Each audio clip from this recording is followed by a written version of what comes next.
What's up, guys? We just had the amazing reveal of Falconer with Cisaran, and the post is also max roll. You can find all of these in the description. So in this video, I'm gonna talk about the blast drain bow build that I showcased on the video. Really, just an amazing bow build, like you see here. It's just amazing clear and everything. Can't wait to play it in 1.0. So let's get into it, kind of deep dive into the mechanics and concepts of the build, theorycraft. You know how stuff is gonna work and like what uniques you wanna use and gear and stuff like that. There's a lot of like cool interactions in the build. All right, so let's get into the build. So this is of course just based on the info we have available. So you know anything could change, numbers could change. Like we don't know what's gonna happen, but based on what we know at the moment. So let's start with explosive trap here. So going for the max. Additional explosive traps thrown per use. So you want to be maximizing the amount of traps you throw at once, basically. So you can maximize the amount of procs you also make. So getting the blast drain node to convert it to bow, and then getting the arrow traps node to actually be able to proc the detonating arrows. So you definitely will need to spec on detonating arrow. You will need to spec the no mana cost node here. Because basically it's just gonna be impossible to sustain the mana otherwise. Because it's 8 mana cost at base, so you're gonna be proccing like so many of these. So you definitely need to spec the no mana cost node on detonating arrow. And then for the trap, otherwise you can actually maximize your amount of traps thrown at once if you spec into these conversion nodes. So basically what it means is with this node you throw a trap of each conversion in addition to like all the other traps. So basically the end result is if you spec these nodes here and all the maximum or additional traps thrown, you're gonna throw like 5 traps at once. So if you don't spec these, it's gonna be only 2 traps at once. So more traps, more procs, really nice. And that's also gonna be more dusk shrouds for this node here.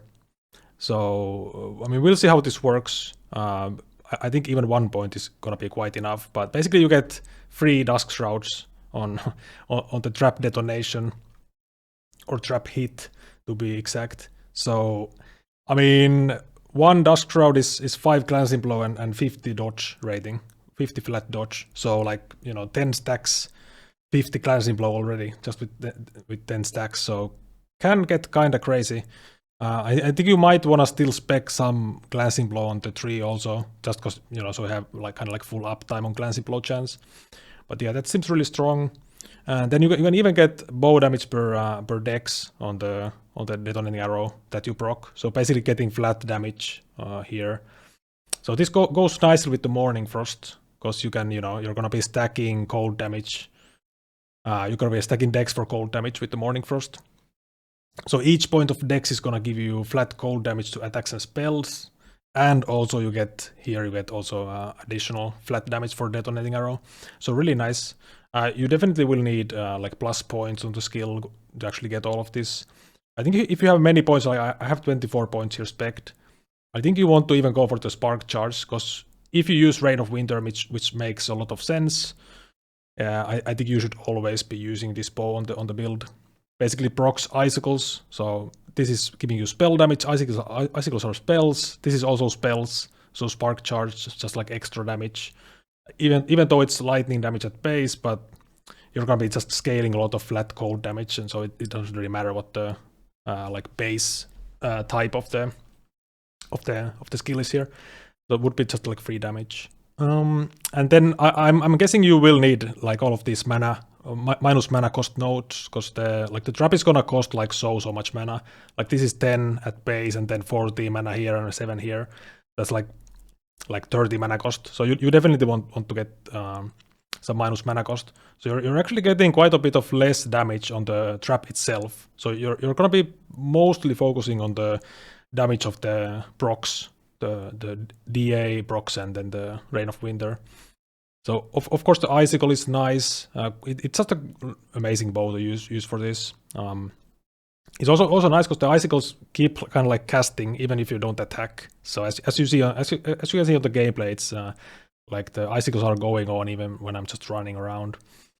And yeah, on DA here, so this node also makes it so your explosion chance is gonna be very low. So how this skill works is you have your kind of like main arrow you shoot and then it explodes after. So at base it's, it always explodes, but with this it's only 15% chance to explode. So you're not gonna be really focusing that much on the explosion damage, more just the arrow itself. But it's still, you still have a chance to explode stuff. So getting stuff like this is nice. 1 point. Get some nice more damage here for the explosion. You can even go for these points. I mean, why not? More single target, 75% more explosion damage, even though it's only 15% of the time, but still pretty nice. Converted to cold here, so we're doing like full cold damage with the bow and morning frost and all that. It's like fully cold damage basically. Even though the trap is like all elements at once. By the way, we do get shred here for free basically. So 1 point into this, you get shred for all the elements if you are converted. So that's nice. And yeah, so cold DA. So damage type. Then you get cool stuff like minus elemental res on enemies here. So you can debuff the enemies quite a bit with the DAs. So you get enemy movement speed also reduced. So quite nice. Combo this with slow and chill. They're gonna be like super slow actually, the enemies. So like a nice defensive layer here also. And then just going for like more damage, increase arming time. So just a little bit more damage on the skill itself. And yeah, the other skills are kind of pretty cookie cutter, pretty normal stuff. You always see this on rogue builds, going like shift and getting movement speed and invulnerability. And this is also nice, by the way, because you're stacking decks. You get big dodge rating. You can go for the cleanse and stuff. This is just a basic rogue stuff. You see, you can go shurikens. Get the immobilize and the armor, increase armor with 5 shurikens and stuff. Smoke bomb for some crimson shrouds and like silver shrouds. Cleanse ailments, pretty cookie cutter stuff there. And then for the gear itself, I mean, this is the kind of like, I made like a few planners here. So this would be the best in slot, so with a lot of LP and stuff, but just so you can see like what you could actually get. So Reign of Winter, you definitely want to get the crit chance on this. Like that's like your main priority would be getting the crit chance, because it's pretty hard to get crit otherwise. So I'm actually 78 crit chance with this setup, and then you get crit vulnerability, which is plus 20 on top. So basically capped without much investment. I have the crit chance base here with the relic, and yeah, the base crit, the big base crit on the weapon. And building attack speed will be kind of like not super impactful, because yeah, like I said, the mana cost is gonna be high, so it's like you can't kind of like attack at your full rate anyways. But still getting attack speed is cool, because it's like just makes it more smooth, and you can of course you're gonna be using DA, like manually casting DA if you need mana. So you're gonna be shooting those also faster if you have higher attack speed. So getting mana back faster as well, because you're gonna be going for stuff like this. Here, like 4 points into this mana gain on hit. So when you run out of mana, you can always get it back with the manually casted detonating arrow. So that's gonna be nice.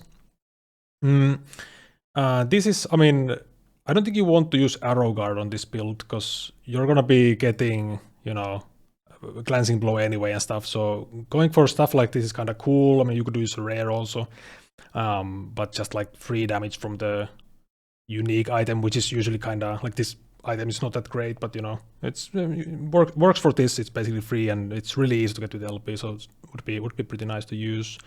Pretty basic, using peak of the mountain for the increased crit chance, and you don't need leech on marksman, because you can go for the HP on hit points, HP on crit, so you don't actually need leech for sustain. And yeah, then using Orion's Eye even would be just like extra, kind of flexing. But actually getting the max mana from this is really valuable. It's going to be really valuable, because I have like 400 max mana with this setup. Because like I said, this is gonna be high mana cost ability, and you're gonna have pretty high attack speed.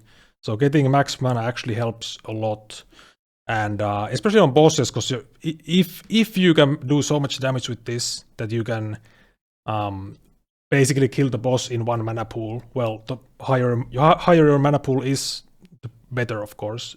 If it takes more than one mana pool, I mean, you need to use DA manually, so that's always kind of sucks. But you know, you can't endlessly spam this. So, yeah, and then Prism Wraps goes nicely with the Orion's Eye, getting the just like converting void damage to fire. Then you get, you know, less elemental damage taken, less fire damage taken. So that's kind of classic setup.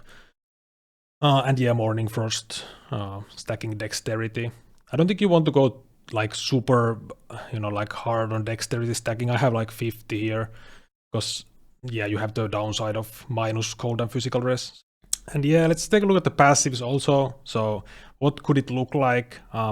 Pretty classic stuff here on the base rogues, just getting the less damage taken on moving, haste. So we need this for the mana gain. I think of Falconer, you at least, I mean, of course you need to have the 5 points here to get the Explosive Trap, but I think getting this is pretty nice. You know, you get some extra mana regen. I don't know if I would actually go for this stuff. This is kind of, it's like a bit low value. Like most of these Falconer points are, you know, to actually like buff the Falcon and stuff like that. Even this first half of the tree. This is really strong though, like more damage with haste and chance to gain haste. Always nice. But yeah, I mean, of course you need the 5 points, like I said, at least.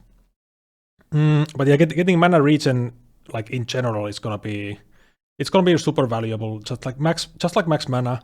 Mana regen is gonna be nice, so you can build mana regen on your gear, just like seal it, for example, or just like straight up use it as a prefix. But I think it's gonna be something you will want to do to get the regen. And yeah, just on getting some movement speed here, glancing blow. I think this still makes sense even with the node that you have on traps for glancing blow. This is also kind of very like cookie cutter marksman tree, getting all the good stuff like, you know, crit vulnerability. I don't think you need to max this out because you're gonna have so many hits, and you know it caps at 10. So I think like 50% is gonna be enough. You know, getting the crit multi and stuff, Silver Shroud, the classic stuff like armor shit with the sharpshooter bonus and stuff like that, crit multi. And again, increase mana regen, actually very valuable points for this. There's also a possibility, like a really strong possibility of kind of like cheesing a lot with this build. Because this node is in the game. Like this is an old node, has been in the game for forever on Detonating Arrow. That gives you flat freeze rate per cold res. So 5 freeze rate per 1 cold res, right? So what if you used this and you used shackles here? So you get ward retention per uncapped cold res, and you're already stacking cold res, and you get ward gain on freeze, right?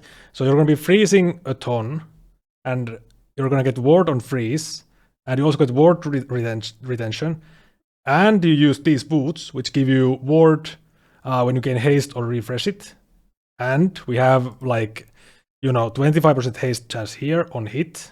You have another 10% chance to gain haste on hit here. So, yeah, that seems pretty strong. So basically, you want to be maximizing your freeze rate with this. So this would deal less damage than the basic version with Morning Frost, but this would be so tanky. Like as it seems.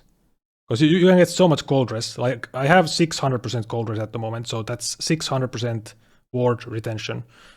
So you have great ward retention, you have great freeze rate multi, so you're gonna be freezing everything. So I would guess you can even freeze like bosses and everything with this. So like how much do we actually have? So this gives us 5% freeze rate. I mean 5 flat freeze rate. That's very important difference.